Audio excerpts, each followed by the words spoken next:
Hey guys, welcome back to my channel just cooking boss. ఈరోజైతే నేను మీకోసం దోశపిండితో పునుగులు ఎలా తయారు చేసుకోవాలో చూపించబోతున్నాను.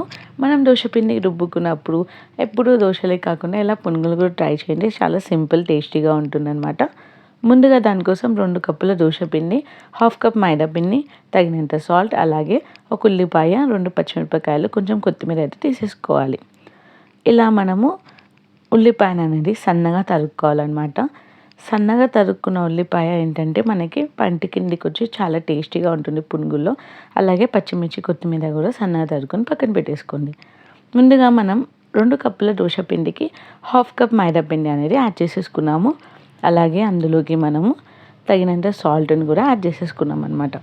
ఇలా మనము ఇందాక కట్ చేసి పెట్టుకున్న ఉల్లిపాయ, పచ్చిమిర్చి, కొత్తిమీరను కూడా ఇందులో వేసేసుకొని ఒకసారిగా కలిపేసుకోవాలి. ఇలా మనము ఇంట్లోనే పునుగులు ఈజీగా తయారు చేసుకోవచ్చండి. ఒకవేళ మీకు గట్టి పడింది పిండి అని అనుకుంటే తగినంత వాటర్ కూడా వేసుకొని ఒకసారి ఇలా కలిపేసుకోండి. ఇలా మనం కలుపుకున్నప్పుడు మనకి పిండి ఇలాగా జారుడుగా ఉండాలన్నమాట. అంటే పునుగులు వేసే అంటే కన్సిస్టెన్సీ అనేది ఉండాలన్నమాట. గట్టిగా ఉంటే మటుకు పునుగులు అయితే రావు, చాలా గట్టిగా అయిపోతుంది పిండి. ఇలా మనం తగినంత ఆయిల్ వేసుకొని ఆయిల్ హీట్ అయ్యాక అందులోకి మనం చిట్టి పునుగులు అయితే వేసేసుకోవాలన్నమాట. ఇలా మనము పునుగులన్నీ కూడా ఒక్కసారిగా వేసుకొని ఏదైనా మనము ఫోక్ అయినా ఏదైనా యూజ్ చేసుకొని ఒక్కసారి ఇలాగా తిప్పేసుకోండి అవి. ఇలా మన పునుగులు కొంచెం గోల్డెన్ కలర్ వచ్చాక అవి మనము పక్కకు తీసేసుకుందాం. ఇప్పుడు మనము రెండో వాయి వేస్తున్నామండి. ఇలా ఒక వాయి పక్కన పెట్టుకున్నాక రెండో వాయి కూడా వేసేసుకోండి. ఇలా పునుగులు అనేది మనం సింపుల్గా దోశపిండితో ఈజీగా ఇంట్లోనే తయారు చేసుకోవచ్చు.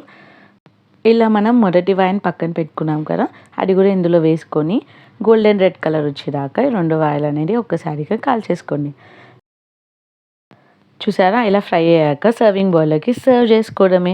నేనైతే ఇక్కడ అల్లం చట్నీతో అయితే కాంబినేషన్లో తీసేసుకున్నానండి. చాలా చాలా చాలా యమ్మీగా ఉన్నాయన్నమాట. మనకి బయట చేసే పునుగులకి ఏం తీసిపోలేరు, అంత టేస్టీగా ఉంది ఈ పునుగులు అయితే మనకి. సో మీరు ట్రై చేసి కమెంట్ బాక్స్లో కమెంట్ చేయండి. Thanks for watching my channel.